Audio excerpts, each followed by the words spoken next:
Most cars are remembered for how great they were. This one is remembered for how controversial it became. In April 1971, a new car rolled out of a factory in Cowley, Oxford. The company behind it, British Leyland, believed it might save them. Its name was the Morris Marina. At first glance, it looked exactly like what Britain needed. A simple family saloon, affordable, conventional, easy to maintain, the kind of car that could challenge Ford's unstoppable Cortina. And for a moment, it actually did. Within just a few years, the Marina would become one of the best-selling cars in Britain. In 1973 alone, more than 115,000 were registered, making it the second best-selling car in the country.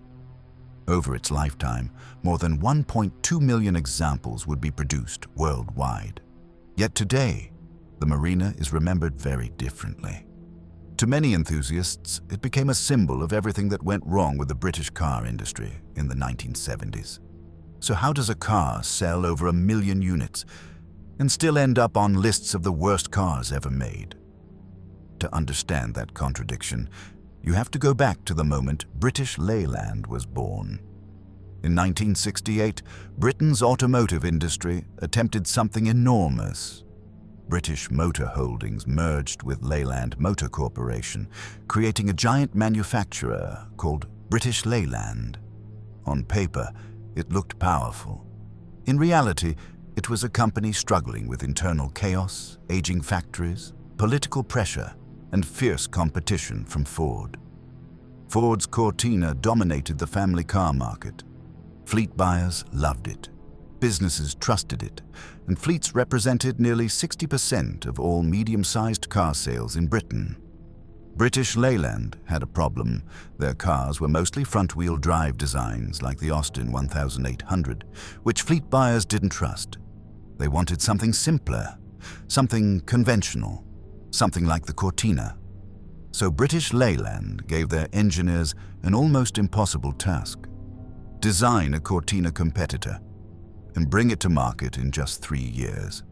Normally, a completely new car takes 4 or 5 years to develop. But British Leyland didn't have that kind of time. So the engineers did something unusual. Instead of designing everything from scratch, they opened the company parts bin. The Marina would be built from components that already existed.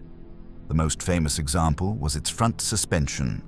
Rather than using a modern design, engineers borrowed suspension components from the Morris Marina, a car originally engineered in 1948. Think about that for a moment. A car designed in the early days of the Cold War was now supporting a vehicle meant to compete in the 1970s. The engines were also familiar. The smaller models used the famous A-series engine originally seen in the Mini. The larger models used the B-series engine from the MGB. These engines weren't new, but they were reliable. Styling was handled by Roy Haynes, a designer who had previously worked at Ford, where he helped shape the Cortina itself. So he understood exactly what fleet buyers wanted. The result was a clean, conservative 3-box design. Not exciting, not revolutionary, but safe. Safe enough for families. Safe enough for company fleets. Production officially began on April the 27th, 1971. And almost immediately, the Marina faced trouble. Before the official launch, journalists were invited to test the car. 2 of them quickly noticed something alarming. During hard cornering, the car displayed severe understeer. So extreme that one tester reportedly ended up on the wrong side of the road while taking a tight bend. The problem was traced to the suspension geometry. Because the car had been rushed into production, the front suspension didn't generate proper camber change while cornering. The tires simply lost grip. The engineers scrambled to fix the issue before mass production continued, but the damage had already been done. Motoring journalists remembered the experience, and reputations, once formed, are difficult to change. Despite that rocky start, something unexpected happened. People started buying the Marina. A lot of them. Just 11 months after launch, the 100,000th Marina rolled off the production line. By early 1973, more than 250,000 had already been built. In 1972, the car captured over 6% of Britain's entire market, and in 1973, it climbed to second place in national sales rankings. For ordinary buyers, the Marina made sense. It was cheap to buy, simple to repair, and easy for mechanics to understand. Driving schools loved them. Taxi companies ordered them. Police departments even added them to their fleets. The motoring press, however, remained skeptical. Road testers often criticized the handling. Compared to Ford's Cortina, the Marina felt outdated. The suspension design belonged to an earlier era of engineering, pushed the car hard into corners, and the rear could step out unexpectedly. But here's the fascinating part. Most buyers didn't care. They weren't chasing lap times or reading performance magazines. They just wanted a car that could take them to work, carry groceries, and survive British winters. And in that role, the Marina performed well enough. British Leyland kept the model alive with small updates. In 1972, they introduced an estate version for families needing more cargo space. By 1975, the updated Marina 2 arrived with improved brakes and revised suspension, including anti-roll bars to calm the handling. Later updates replaced the old 1.8-liter engine with a more modern overhead cam unit. But these improvements never completely erased the car's reputation. Owners began reporting other issues. Build quality varied widely. British Leyland's factories were frequently disrupted by labor disputes throughout the 1970s. Production quality sometimes suffered as a result. Panel gaps could be inconsistent. Interior parts occasionally rattled or loosened. And perhaps the Marina's greatest enemy was rust. The British climate was unforgiving. Wings rusted, sills corroded, floor pans deteriorated. Within just 5 years, some cars already showed serious structural corrosion. Ironically, the mechanical components often lasted longer than the body. Those old A-series and B-series engines were famously durable. Even when the body began to weaken, the engines kept running.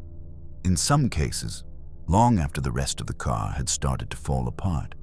Yet the Marina's story contains one of the strangest twists in automotive history. In 1974, a British engineer named George Turnbull left the UK and joined a young company in South Korea. That company was Hyundai. Turnbull brought 2 Morris Marinas with him, along with several engineers who had worked on the project. Their mission was to help Hyundai develop its first mass-produced car. The result was the Hyundai Pony. It borrowed heavily from the Marina's basic engineering philosophy. Simple, conventional, easy to manufacture. That strategy proved perfect for a young automotive industry learning how to build cars. The Pony became a global success, and it helped transform Hyundai into one of the world's largest car manufacturers. In a strange way, a car often mocked in Britain helped lay the foundation for a global automotive giant.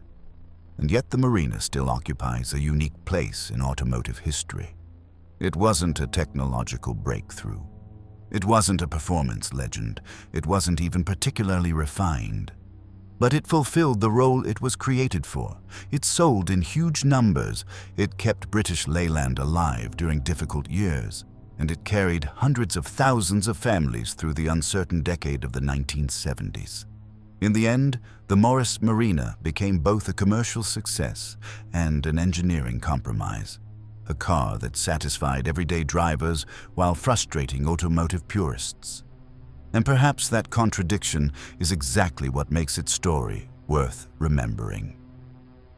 If you enjoyed this exploration of automotive history, consider subscribing to the channel.